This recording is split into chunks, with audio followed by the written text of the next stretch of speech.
রেলগাড়ির কামরায় হঠাৎ দেখা, ভাবিনি সম্ভব হবে কোনো দিন। আগে ওকে বারবার দেখেছি লাল রঙের শাড়িতে, ডালিম ফুলের মতো রাঙা। আজ পড়েছে কালো রেশমের কাপড়, আঁচল তুলেছে মাথায়, দোলন চাপার মতো চিকন গৌর মুখখানি ঘিরে। মনে হলো কালো রঙে একটা গভীর দূরত্ব ঘনিয়ে নিয়েছে নিজের চারদিকে, যে দূরত্ব সর্ষে ক্ষেতের শেষ সীমানায়, শালবনের নীলাঞ্জনে। থমকে গেল আমার সমস্ত মনটা। চেনা লোককে দেখলেম অচেনার কাম ফিরছে। হঠাৎ খবরের কাগজ ফেলে দিয়ে আমাকে করল নমস্কার। সমাজবিধির পথ গেল খুলে।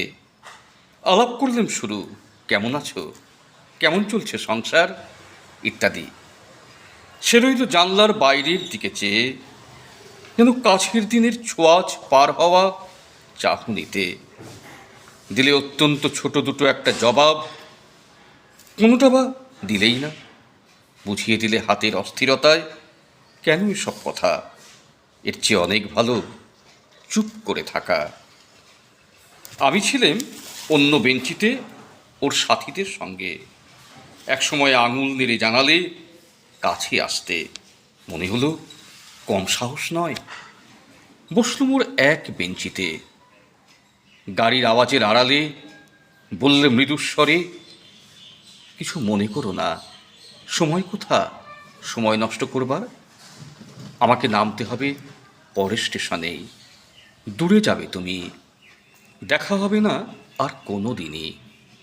তাই যে প্রশ্নটার জবাব এত কাল থেমে আছে, শুনবো তোমার মুখে, সত্য করে বলবে তো। আমি বললেম, বলবো। বাইরের আকাশের দিকে তাকিয়েই শুধলো, আমাদের গেছে যে দিন, একেবারেই কি গেছে, কিছুই কি নেই বাকি।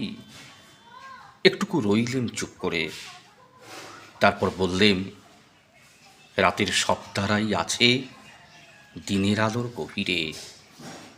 খটকা লাগলো, কি জানি বানিয়ে বললেম নাকি। ও বললে, থাক এখন যাও ওদিকে। সবাই নেমে গেল পরের স্টেশনে, আমি চললেম একা।